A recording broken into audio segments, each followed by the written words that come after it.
Good morning, ladies and gentlemen. The opposition would first begin our stance by answering the government's last question, which is whether Sarah's action has been racist. Of course, the answer is definitely no, because she has all the rights to choose what she wants to associate with, whatever culture she wants, without knowing the language. And that is not racism. Plus, today we are going to discuss about whether assuming someone speaking the language of their ethnicity is racism or not, which means Sarah's action wouldn't be relevant to this topic. And now, the opposition would like to rebut a few points made by the government. Well, firstly, basic manners and courtesy means you greet someone with the correct words at the right time and with the right language. So let us give you an example. If you bumped into your friend in a toilet where they have just exited the toilet and you don't ask them, hey, how are you? Have you eaten? That is just super weird. By putting someone else in an embarrassing situation or an awkward situation in the public, in fact, bad manners. Given that the phone interview happened on a radio station which was broadcasted nationwide, it is public and it could potentially put your interviewee in an awkward and extremely embarrassing situation by asking them a language that they might not be able to respond to or they might not understand. So they also have the right to walk away from the uncomfortable situation. The government really need to relearn what is basic manners, and clearly they are barbaric. Second rebuttal. How impolite and unprofessional for someone, especially a professional media body, to assume their interviewee's background and cultural identity by asking questions like that. Even if their names, their looks, or their skin color suggested that they belong to a category of ethnicity, the most respectful way of being real professional is to seek clarification from them prior to interview, or just speak to them in the common language, which is English. Be wise, please. There you go. Well, even if you make a mistake to someone's cultural identity, you can't call it racism either. Take another example. If someone has killed someone else, but he has no intention to kill, you can't call this person a murderer as it was a mistake. Well, yeah, it's a mistake, but you can still be charged for manslaughter, and that is called manslaughter, not just a mistake. Which means, even if you accidentally committed racism, that doesn't mean that you did not commit racism. You still can be a racist, despite making a mistake. And above the rebuttals, we have points to support them. Point 1. In the 21st century, it is time for us to accept that physical appearance is not necessarily a reflection of one's cultural identity. This statement came from a viral video on YouTube with the title, "But we are speaking Japanese." In this video, it features an Asian woman who cannot speak a lick of Japanese, while all her other friends are speaking Japanese fluently. Yet, the waitress, who is a local Japanese, refused to communicate with all the other friends, but insists to communicate with the Asian woman as she expects her to know how to speak Japanese based on her looks. While all the other friends have been explaining in Japanese to the waiter how she is an American and couldn't understand the language at all. Your eyes, please. Do I accept it? Look, the Asian woman who didn't speak Japanese didn't call the waiter racist, or her friends who were speaking Japanese but being ignored didn't call the waiter as racist as well.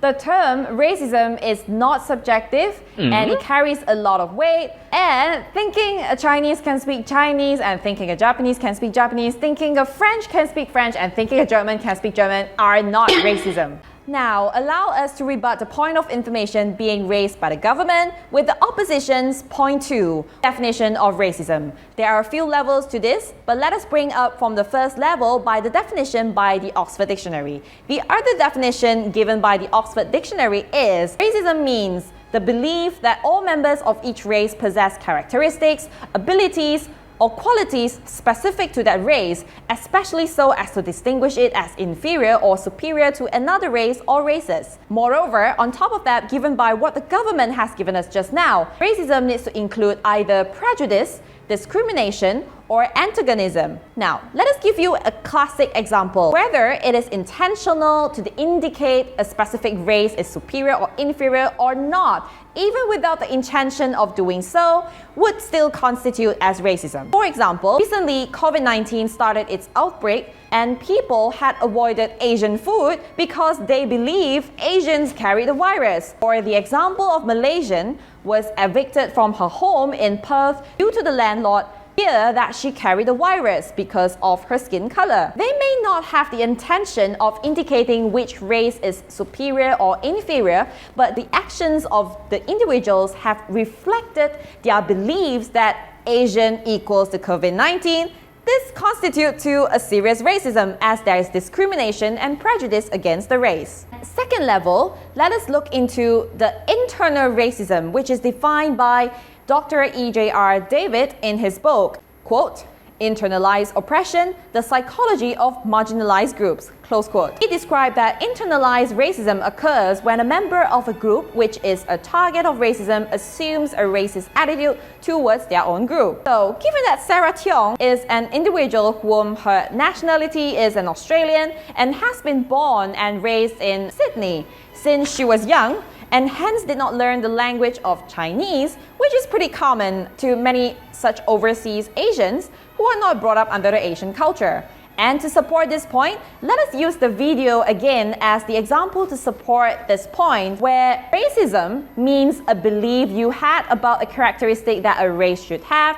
And to draw the analogy from the video, the unknown ethnicity white has claimed that Japanese is his native tongue because he was born and raised in Awakamogawa City, Chiba Prefecture in Japan. Using this scenario to compare with Australian Chinese Sarah Tiong, who is born and raised in Sydney, we're putting into account of the education that she had received when she was young, the social environment that she was in, cultural habits of the community she was in. We think it is pretty logical that she do not understand the language, and she should not be presumed that she knew the language due to her physical appearance, or being even criticized for not speaking the language of her ethnicity, because it is unfair. And now moving on the third level of the definition, which we will need to look at the concept of ethnicity identity, which relates to cultural identity defined in Arthur Blume in his book Principles of Addiction 2013, where ethnicity identity evolves from highly personal beliefs that reflect personal experience and social interaction. Ethnic identity is highly variable, even among people who look and think alike. The ethnicity on the paper merely suggests that the story of their biological genes, but does not indicate anything else more. Hence, it is important for us to be considerate when reading them carefully, as we need to understand there are fundamental differences, for example, between American Chinese, mainland Chinese, Taiwanese, Australian Chinese, or even other ethnicities such as Malaysian Japanese or African French, as we should not assume one can speak the language or not based on their skin color, or even assuming their cultural identity based on physical appearance. This is just racist. Hence, seriously, whatever kind of Chinese you are, please stop mocking your own kind, and just because they don't speak Chinese as you do, that doesn't make them less Chinese, or it takes away their right of associating whatever culture that they want, and if they don't want to identify as Chinese, it's their right. And based on the government's view on how netizens have been commenting, let us read out some of the comments, where some of the netizens supporting your motion has been calling Sarah by claiming her being petty, stop cooking Chinese cuisine, she should not forget her roots even if she is born and raised in Sydney. I used to like her but not anymore, bringing bad name to all Chinese in the world, having a glass made hard, etc. It is rather surprising to see a series of action for discriminating Sarah on her passion of cooking or her profession simply because she expressed discomfort of being assumed to be able to speak Mandarin or Cantonese while she couldn't. Where this was also emphasized by the MasterChef Australia Melissa Leong, claiming incidents like this are a daily occurrence. Quote, open quote, "It illustrates how deeply rooted racial toxicity in this country, and anyone with a voice in media should know better." Closing quote. And with the above points, by review on the definition of racism and re-evaluating on what is really going on in the situation, there is prejudice, discrimination, antagonism that is being directed to Sarah, an Australian Chinese, and therefore, even without the intention, that is still considered as racism. With the above points, after reviewing the definition of racism and re-evaluating the entire situation between the both parties, taking into account of individuals, the opposition would like to urge the parliament to let this motion fall, as assuming someone who can speak the language of their ethnicity is definitely racism. And in order to stop racism, we need to stop it from internal and to international. Thank you.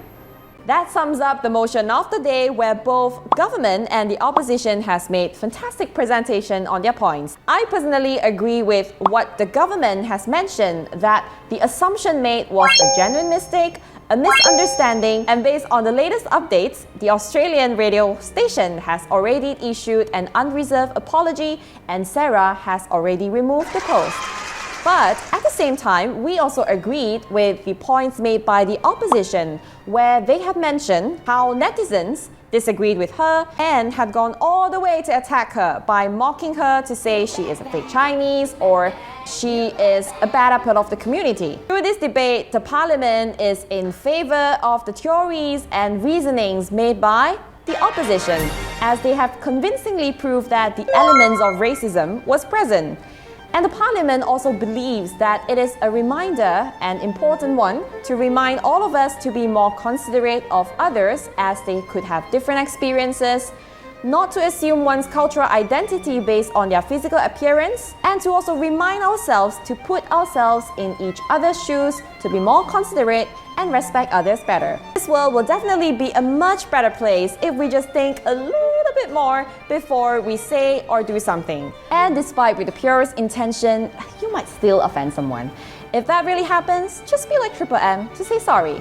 And with that, case closed. Well, thank you for watching Debating 101 with Sammie. I hope you guys love the content. It's a little bit lengthy. I will try to keep it short next time. But if you would like to hear me debate against myself again, do recommend me some topics that you would like to hear from me with comment on below, and to subscribe so I can create more contents like this. So till then, see you next time.